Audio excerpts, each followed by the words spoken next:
দেখো, আইপিএল এর নিলাম তো প্রায় দরজায় কড়া নাড়ছে, তাই না? আর কেকেআর এর ফ্যান হিসেবে আমাদের সবার মনে একটা প্রশ্নই ঘুরছে, এইবার কেকেআর কোন কোন প্লেয়ারকে টার্গেট করবে, কোন প্লেয়ারদের দলে নিলে আমাদের টিম আরও শক্তিশালী হবে। আজকের এই ভিডিওটা কিন্তু কেকেআর ফ্যানদের জন্য একটা বিরাট চমক হতে চলেছে, কারণ আজ আমরা কথা বলবো কেকেআর এর সেই মার্কেট প্লেয়ারদের নিয়ে যাদের পিছনে দল অবশ্যই যাবেই যাবে। যদি আপনি কলকাতা নাইট রাইডার্স ফ্যান হয়ে থাকেন, কেকেআরকে মন থেকে ভালোবেসে থাকেন, তাহলে অবশ্যই এই ভিডিওটিতে একটা ঝটপট লাইক করে দিন আর কমেন্টে লিখুন আমি কেকেআর। আপনার ভালোবাসাই আমাদের সাহস। আমরা আজ 7 থেকে 8 জন ক্রিকেটারের নাম জানাবো, যাদের মধ্যে কমপক্ষে 4 জনকে কেকেআর নিলামে নিজেদের দলে নেবেই নেবে। মজার বিষয় হলো, এই নামের তালিকায় যেমন কিছু নতুন বা ফ্রেশ প্লেয়ার আছে, তেমনি কিছু দুর্দান্ত ব্যাকআপ প্লেয়ারও রয়েছে। তবে মাথায় রাখতে হবে, আজকের আলোচনায় আমরা শুধু বিদেশি বা ওভারসিজ মার্কেট প্লেয়ারদের নিয়েই কথা বলবো। চলো এক এক করে সেই খেলোয়াড়দের নাম জানা যাক। 1. Cameron green. এই নামে তো আগুন। নামটা শুনেই বুঝতে পারছো, ক্যামেরন গ্রিন এইবারের নিলামে সবচেয়ে দামি প্লেয়ার হতে চলেছেন। কেন? কারণ তিনি লম্বা, জোরে বল করেন, দারুণ ব্যাটিং করেন আর ফিল্ডিংও অসাধারণ।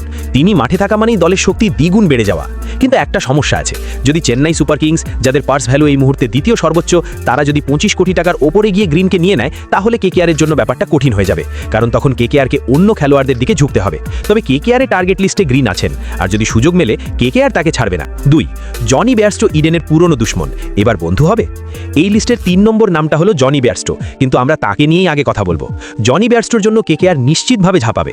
আপনারা ইডেনে দেখেছেন কেকেআরের বিরুদ্ধে জনি বেয়ারস্টো সব সময় দারুণ খেলেছেন, আর যদি তিনি কেকেআরে চলে আসেন, তাহলে একটা বিরাট উপকার হবে। তিনি ওপেনিংয়ে আসবে বা সুনীল নারায়ণের সাথে তিনি ইনিংস শুরু করবেন। আর হ্যাঁ, গত আইপিএলে আমাদের ফিল সল্টের যে অভাবটা ছিল, বেয়ারস্টো কিন্তু সেই অভাবটা পূরণ করে দেবেন। উনি উইকেট কিপিংও করেন, তাই দলের একটা বড় সমস্যা মিটে যাবে। আর খরচের দিক থেকেও তিনি কেকেআরের জন্য বেশ ফ্রেন্ডলি হবেন। 3. জেমি স্মিথ, বেয়ারস্টোর ব্যাকআপ।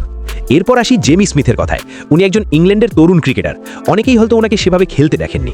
এই প্লেয়ারটা কেকেআরের জন্য একটা হয় জিতবে না হয় হারবে পরিস্থিতি তৈরি করতে পারে। তিনি ওপেনিং করতে পারেন এবং উইকেট কিপিংও করেন।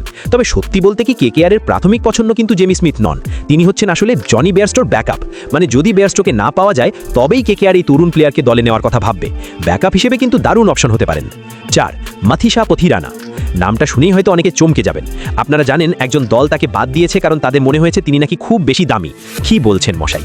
পাথিরানা মাত্র 2 বছর ধরে আইপিএলে খেলছেন, আর এরই মধ্যে তার বোলিং অ্যাকশন পাল্টে তিনি একেবারে অন্যরকম কিছু দিতে শুরু করেছেন। হয়তো মাঝে মাঝে ওয়াইড দেন বা চারও হজম করেন, কিন্তু তার স্লিঙ্গা অ্যাকশন কিন্তু ব্যাটারদের জন্য বিভীষিকা। কেকেআরের ফাস্ট বোলিং বিভাগে এমন একজন বিশেষ বোলার দরকার, যিনি ডেথ ওভারে আগুন ঝরাতে পারেন। পথিরানা সেই দায়িত্ব নিতে পারেন। কেকেআরের টার্গেট লিস্টে তিনি একজন দারুণ অপশন হিসেবে আছেন। 5. Liam Livingstone. অনেকেই চাইছিলেন যে কেকেআর যেন লিয়াম লিভিংস্টনকে নেয়। হ্যাঁ, কেকেআর তার পিছনে অবশ্যই যাবে, কিন্তু তাকে যেন খুব বেশি দামে না কেনা হয়। এর একটা কারণ আছে।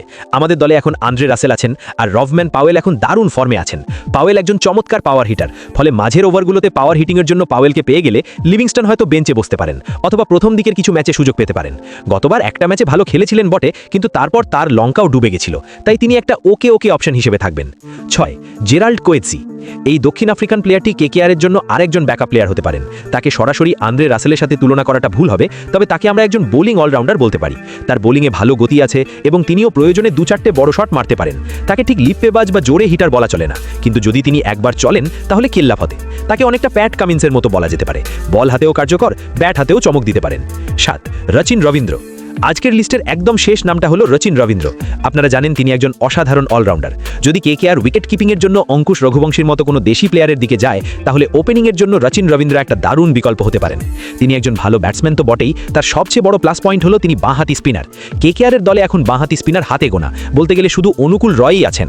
তাই রচিন রবীন্দ্রকে দলে নিলে কেকেআরের বোলিং এবং ব্যাটিং দুটোই দারুণ মজবুত হবে। এটা কেকেআরের জন্য একটা দারুণ উইন সিচুয়েশন। তো এই ছিল আমাদের আজকের মার্কেট প্লেয়ারদের তালিকা। আপনারা নিচে কমেন্ট করে অবশ্যই জানান যে এই লিস্টের মধ্যে থেকে কেকেআর কোন কোন খেলোয়াড়কে নিজেদের দলে নেবে বলে আপনার মনে হয়। ভিডিওটা শেষ পর্যন্ত দেখার জন্য আপনাদের অনেক ধন্যবাদ। আপনি যদি এই চ্যানেলে নতুন হয়ে থাকেন, তাহলে চ্যানেলটা অবশ্যই সাবস্ক্রাইব করে দিন, আর ভিডিওটাতে একটা লাইক করে দিন। আমরা সব সময় কেকেআরের সব খবর সবার আগে আপনাদের কাছে পৌঁছে দেব। দেখা হচ্ছে পরের ভিডিওতে।